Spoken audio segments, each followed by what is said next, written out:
Pernahkah kamu membayangkan, niat hati hanya ingin mengecek kebun kopi milik majikan, justru menjadi awal dari pertemuan yang mengubah seluruh hidup?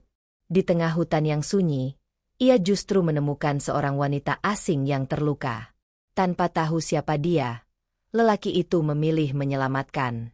Tapi siapa sangka, di balik tubuh yang tergeletak itu tersembunyi rahasia besar yang bisa mengguncang negeri.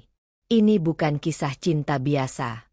Ini kisah tentang keberanian, pengkhianatan, dan keputusan yang tak bisa ditarik kembali. Tulis di kolom komentar, kamu nonton dari kota mana? Dan buat yang sudah klik like dan subscribe, semoga Allah mudahkan rezekimu dan sehatkan seluruh keluargamu. Sekarang, dengarkan kisahnya baik-baik. Amin. Selamat menyaksikan. Pagi menggantung lembut di kaki perbukitan.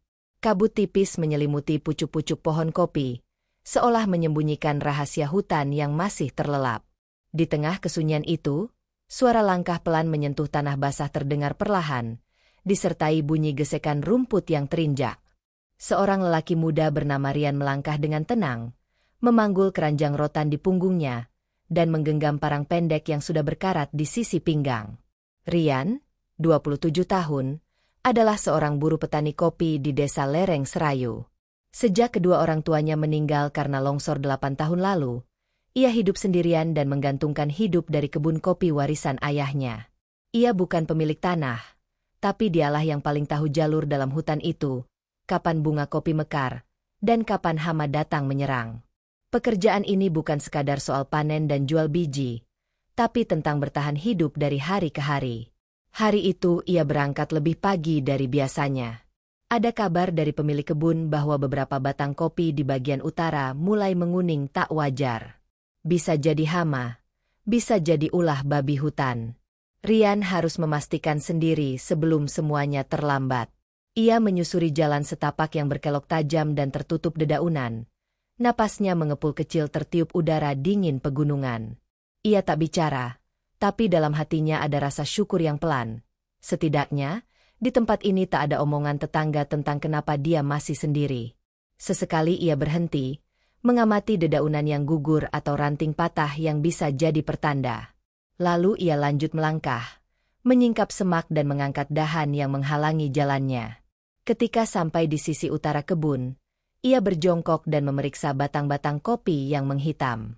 Wajahnya mengernyit, bukan karena takut rugi, tapi karena tahu betapa cepatnya kerusakan bisa menyebar bila dibiarkan. Tiba-tiba, dari balik rumpun semak lebat, terdengar bunyi patahan ranting. Rian berdiri refleks, matanya menyapu sekitar. Hutan ini tak asing baginya, tapi suara itu bukan suara hewan. Bukan babi, bukan monyet.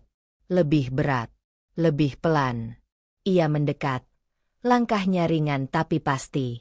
Dedaunan basah mengenai kakinya yang hanya berlapis sandal tipis. Dan di balik semak itu, ia terdiam. Seorang perempuan tergeletak di tanah, bersandar lemah pada batang pohon. Rambutnya kusut, bajunya kotor oleh tanah dan dedaunan. Matanya terpejam, dan napasnya tampak berat. Tapi yang paling menarik perhatian Rian adalah tas selempang besar yang tergantung di bahunya, dan sebuah kartu identitas yang setengah tertutup oleh saku kemejanya. Wartawan, gumam Rian lirih, tak percaya. Di tempat seperti ini, ia berjongkok, memeriksa denyut nadi perempuan itu. Masih hidup, tapi tubuhnya lemas, dingin, dan luka memar di lengannya terlihat mencurigakan. Ia menatap sekeliling, mencoba memastikan tak ada orang lain. Hutan ini kadang menyimpan lebih banyak mata daripada yang bisa dilihat. Tak ada waktu berpikir panjang. Dengan sekuat tenaga, Rian mengangkat tubuh perempuan itu ke punggungnya. Langkahnya berat, jalur turun licin. Tapi ia tahu, meninggalkan orang ini di sini bukan pilihan. Langkahnya semakin cepat meski napasnya terengah, menuju gubuk kecilnya di tepi hutan. Ia tidak tahu siapa dia, atau dari mana. Tapi satu hal jelas, kehidupan Rian yang tenang di antara kebun kopi sebentar lagi akan berubah. Rian meletakkan tubuh perempuan itu perlahan di atas tikar lusuh miliknya. Gubuk kecil itu hanya terdiri dari satu ruangan, Berdinding anyaman bambu dengan celah-celah yang membiarkan sinar matahari sore menyusup masuk. Ia menarik nafas panjang, tangannya gemetar bukan karena lelah, tapi karena bingung. Ini pertama kalinya ada orang asing masuk ke dalam hidupnya, apalagi dalam keadaan seperti ini. Tanpa banyak bicara, Rian menimba air dari sumur kecil di belakang gubuk, merendam handuk bekas, lalu mengusap wajah perempuan itu perlahan. Suhu tubuhnya dingin, pipinya pucat, dan nafasnya masih terputus-putus. Luka memar di lengan kirinya terlihat mulai membiru. Ia mengambil minyak kayu putih dan mengoleskannya perlahan, lalu duduk bersandar. Matanya terus mengamati tanpa tahu harus apa. Malam mulai turun. Angin gunung membawa hawa dingin yang menyusup lewat dinding. Rian menyalakan tungku kecil dan mulai merebus air. Ia membuka toples plastik berisi sisa singkong kukus dan menyiapkan 2 cangkir teh manis. Meski tak yakin perempuan itu bisa bangun malam ini, ia tetap menyiapkan semuanya. Ada rasa gelisah yang tak biasa. Tiba-tiba, tubuh perempuan itu bergerak perlahan. Kelopak matanya bergetar, lalu terbuka setengah. Ia mengerang pelan, lalu menatap sekeliling dengan pandangan kosong. Begitu melihat Rian, tubuhnya menegang. "Tenang, Mbak," bisik Rian pelan. "Sampean aman di sini. Saya nemu sampean di hutan tadi pagi." Perempuan itu masih diam. Tatapannya waspada. Tangannya perlahan merabat tas di sampingnya. Rian hanya duduk di tempat, tidak mendekat. Setelah beberapa detik, barulah perempuan itu bicara dengan suara pelan dan serak. "Namaku Nadira. Aku dikejar orang. Mereka tahu aku wartawan. Dan aku tahu terlalu banyak." Hening seketika. Api di tungku berderak pelan, menjadi satu-satunya suara di antara mereka. Rian menatap Nadira lekat-lekat. Dari sorot matanya, jelas bahwa ia tidak berbohong. Tapi ini bukan urusannya, pikir Rian. Ia hanya seorang buruh kopi, bukan aparat atau pahlawan. Namun ada sesuatu di dalam diri Rian yang membuatnya tak mampu membiarkan perempuan itu sendirian. "Kalau butuh tempat aman, Mbak bisa tinggal di sini dulu. Nggak ada yang tahu tempat ini," katanya lirih. "Saya bakal bantu sebisanya." Nadira mengangguk pelan. Matanya mulai berkaca, tapi ia menahannya. Ada ketulusan dalam suara Rian yang sulit ditolak. Ia mencoba duduk, tapi tubuhnya masih lemah. Rian mendekat, membantu menopangnya agar bisa bersandar ke dinding bambu. Ia lalu menyodorkan cangkir teh hangat. Nadira menerimanya dengan tangan bergetar. Beberapa menit berlalu dalam diam. Angin malam makin tajam, tapi di dalam gubuk itu perlahan tercipta kehangatan yang aneh. Mereka tak saling kenal, tak saling percaya sepenuhnya. Tapi ada kesamaan yang terasa. Mereka sama-sama sendirian. Dan di tengah hening itu, sebuah pertanyaan mulai tumbuh dalam hati Rian. Siapa sebenarnya Nadira?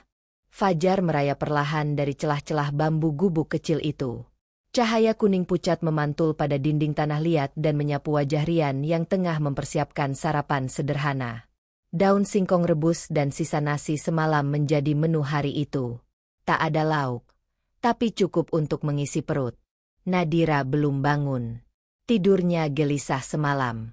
Sesekali tubuhnya menggeliat, seperti dihantui mimpi buruk. Rian hanya duduk di pojok ruangan, menatap api yang berkedip-kedip di tungku. Pikirannya tak henti bertanya, apa yang sebenarnya dibawa perempuan ini? Beberapa saat kemudian, Nadira bangun.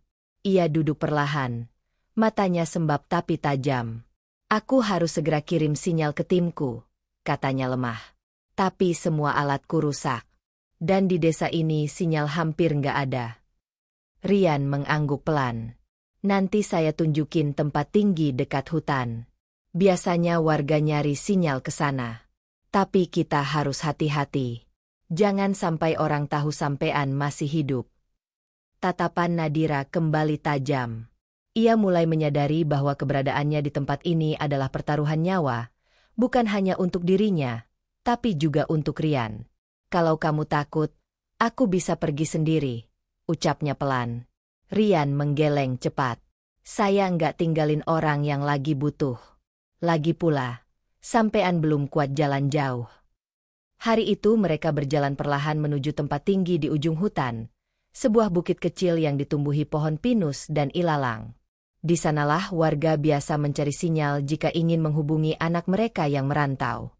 Nadira membawa ponsel kecil yang masih tersisa baterainya. Ia mengangkatnya tinggi-tinggi, menunggu garis sinyal muncul. Setelah beberapa menit, ponsel itu akhirnya menangkap sinyal. Nadira segera mengirimkan pesan singkat ke komandannya. Selamat, aman, chip utuh. Akan kirim lokasi jika situasi memungkinkan. Lalu ia mematikan ponsel kembali. Chip? Tanya Rian pelan. Nadira menatapnya sebentar. Lalu menjawab, aku selidiki jaringan penyelundupan data. Ada chip kecil yang menyimpan bukti. Aku simpan itu.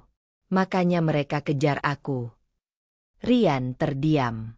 Ia bukan orang pintar. Ia tak paham soal penyelundupan atau bukti digital. Tapi yang ia tahu, perempuan ini membawa beban besar. Dan kini, ia terlibat di dalamnya. Saat mereka kembali ke gubuk, Nadira berjalan lebih cepat. Kakinya mulai kuat. Tapi wajahnya tetap tegang. Kalau mereka tahu aku di sini, kamu juga bisa dalam bahaya, katanya pelan.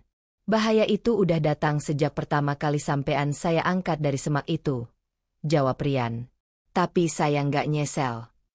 Nadira menatapnya lama. Ada kehangatan yang aneh di antara dua orang asing itu. Keheningan menyelimuti mereka sejenak. Hanya suara angin menerpa dedaunan dan gemerisik hutan yang terdengar. Namun tanpa mereka sadari, sepasang mata asing sedang mengamati dari balik pepohonan, mengikuti tiap langkah mereka, menunggu waktu yang tepat untuk menyerang. Angin malam berhembus dingin dari arah utara, menembus celah bambu di dinding gubuk. Di dalamnya, Rian duduk gelisah di samping tungku yang nyalanya mulai meredup. Nadira berdiri mengintip dari celah dinding. Tatapannya tajam menembus gelap. Tangan kanannya menggenggam pistol kecil yang selama ini ia sembunyikan di tas. Itu mereka, bisik Rian, napasnya memburu. Nadira menggeleng perlahan. Entah. Tapi langkah-langkah itu terlalu berat untuk warga biasa. Keheningan yang semula hangat kini berubah menjadi tekanan yang menyiksa. Rian menatap wajah Nadira. Kita nggak bisa tetap di sini, ya. Kalau kita bertahan di sini, kamu bisa jadi sasaran. Aku nggak mau itu terjadi. Nadira menggenggam bahu Rian. Matanya tenang tapi penuh waspada. Kita harus pergi malam ini juga. Tanpa banyak kata, mereka mulai berkemas. Tak banyak yang bisa dibawa. Hanya satu tas kecil berisi chip dan beberapa dokumen penting, serta sebotol air dan singkong rebus. Rian memadamkan tungku, memastikan tak ada asap yang bisa memberi petunjuk bahwa ada orang di sana. Mereka keluar dari gubuk pelan-pelan. Langkah mereka menapaki tanah yang licin oleh embun dan daun gugur. Jalur itu bukan jalur biasa. Jalur lama yang pernah digunakan ayah Rian untuk memutar arah ketika longsor menutup jalan desa. Jalur itu tidak ada di peta. Bahkan warga desa pun banyak yang tak tahu. Tempat ini aman? Tanya Nadira setengah berbisik. Tempat ini sudah lama ditinggal. Enggak banyak yang tahu. Dulu ini tempat ayah saya sembunyi dari penagih utang, jawab Rian lirih, dengan senyum getir. Mereka tiba di sebuah gubuk tua lain, jauh lebih kecil dari yang sebelumnya. Di sekitarnya hanya ada pohon-pohon besar dan tanah berlumut. Di dalamnya hanya ada satu alas kayu dan tumpukan jerami tua. Tapi cukup untuk berlindung sementara. Di desa, kamu hidup sendiri? Tanya Nadira, sambil merebahkan diri perlahan. Rian mengangguk. Dari kecil. Enggak ada saudara. Enggak ada siapa-siapa. Nadira menunduk. Aku juga. Yatim piatu sejak umur 10. Kakakku yang membesarkan aku. Dia yang buat aku jadi wartawan. Tapi dia terbunuh saat menyelidiki kasus yang sama. Rian diam. Ia menatap nyala lampu senter kecil di antara mereka. Mbak Nadira, nanti kalau semua ini selesai, Sampean bakal balik ke kota, ya? Pertanyaan itu menggantung lama di udara. Nadira tidak langsung menjawab. Ia menatap nyala lampu, lalu menjawab lirih. Seharusnya begitu. Tapi aku juga mulai mikir. Selama ini aku lari dari satu misi ke misi lain, dan lupa rasanya tinggal, bukan cuma singgah. Rian mengangguk. Ia tak sepenuhnya paham maksudnya. Tapi malam itu, ada sesuatu yang berubah. Di antara dingin dan ketakutan, ada hangat yang tumbuh perlahan. Bukan dari api atau lampu senter, tapi dari rasa percaya. Namun kehangatan itu tidak berlangsung lama. Jauh dari tempat mereka bersembunyi, di sebuah titik pengamatan tua, terdengar suara langkah kaki yang berat. Seorang pria bertubuh besar, bertato di lengan, membawa radio tua yang mengeluarkan suara statis. Target terdeteksi. Mereka bergerak ke arah selatan. Dan malam pun menjadi senjata. Langit belum sepenuhnya terang ketika Nadira terbangun dari tidurnya yang gelisah. Rian masih duduk di pintu gubuk, tubuhnya bersandar pada dinding kayu lapuk, menatap jauh ke arah hutan. Embun pagi masih berat menggantung di udara, dan suara burung belum berani menyela keheningan. Nadira mendekat, membawa segelas air sisa semalam. "Kamu nggak tidur, Rian?" Rian menoleh, lalu menggeleng. "Kalau aku tidur, siapa yang jaga kamu?" Senyum pelan muncul di wajah Nadira. Ada luka di pelipisnya yang mulai mengering, tapi sorot matanya kini lebih teduh. Tak lama setelah itu, mereka kembali mempersiapkan diri. Nadira tahu waktunya semakin sempit. Ponselnya bergetar pelan. Pesan dari redaktur Wicaksana akhirnya masuk. Lokasi aman disiapkan. Bawa chip ke titik pertemuan. Hati-hati. Ada penyusup dari internal. Nadira menatap Rian. "Bagas. Editor senior kami. Dia orang dalam yang bocorkan keberadaanku." Rian menggertakkan gigi. "Kita harus cepat. Sebelum dia lebih dulu sampai ke titik itu." Dalam perjalanan, Nadira terus mengamati jejak di tanah. Ia menggunakan kaca pembesar kecil, mencocokkan pola tapak dengan informasi yang ia simpan dalam ingatannya. Tak lama, mereka menemukan jejak ban dan bercak darah kecil di bawah semak. "Kita hampir sampai," bisik Nadira. Namun sebelum mereka melangkah lebih jauh, suara peluit 3 kali terdengar. Nadira langsung mengangkat tangan. Kode diam. "Jangan menyerang. Tahan dulu," ucapnya lirih melalui walkie-talkie kecil. Dari balik pohon besar, seseorang muncul, lelaki muda berseragam preman. "Rian, ya?" tanyanya curiga. "Saya Raka, anak buah Bagas. Mana chip itu?" Rian maju perlahan, tangan gemetar. "Nadira, dia hilang. Tapi saya pegang chipnya." Raka menyipitkan mata. "Kamu pikir bisa main-main di sini?" Tiba-tiba, salah satu anak buah Raka melempar granat kecil ke arah mereka. "Tiarap!" teriak Nadira. Rian menarik tubuh Nadira tepat waktu. Ledakan mengguncang tanah, serpihan kayu dan tanah beterbangan. Di tengah kekacauan itu, Nadira bangkit sambil menahan luka di lengan, lalu menembakkan pistolnya ke arah langit sebagai peringatan. Dentuman itu mengagetkan semua pihak. "Berhenti. Ini bukan cuma soal bukti. Ini tentang siapa kita sebenarnya," teriak Nadira. Suasana membeku. Rian berdiri di samping Nadira. Tubuhnya gemetar, tapi ia tak mundur. Akhirnya, salah satu dari pihak yang berpihak pada Nadira, anggota timnya yang lama terputus kontak, muncul dari balik semak, membawa pasukan cadangan. Raka dan antek-anteknya mundur perlahan. Keadaan berhasil dikendalikan, tapi belum sepenuhnya berakhir. Malam harinya, di tempat perlindungan terakhir yang aman, Nadira duduk di samping Rian. Tangannya menggenggam chip, lalu menatap wajah lelaki yang telah menyelamatkannya dari awal. Kadang bantuan sekecil apapun, kalau datang dari hati, bisa lebih kuat dari kekuatan pasukan manapun, ucap Nadira pelan. Rian hanya tersenyum. Ia bukan siapa-siapa. Tapi untuk pertama kalinya, ia merasa jadi seseorang. 2 minggu kemudian, desa kecil itu menjadi saksi bisu sebuah pernikahan sederhana. Tak ada gedung megah, tak ada gaun mewah. Hanya tikar pandan, pelita gantung, dan doa-doa tulus dari warga desa. Nadira memeluk Rian erat. Di mata semua orang, mereka pasangan yang tak biasa. Tapi di mata mereka sendiri, mereka adalah dua jiwa yang bertemu bukan karena kebetulan, tapi karena saling percaya dan memilih untuk tidak pergi.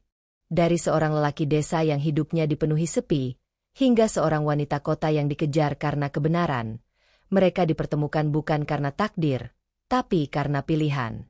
Di balik ketakutan, mereka menemukan keberanian. Di balik luka, mereka temukan kesetiaan. Dan dari gelapnya malam, mereka bawa pulang cahaya. Terima kasih sudah menyimak kisah ini sampai akhir. Jangan lupa klik like dan subscribe agar tidak ketinggalan kisah-kisah lainnya. Semoga yang menonton diberi rezeki yang berkah, hati yang tenang, dan cinta yang tulus. Sampai jumpa di kisah selanjutnya.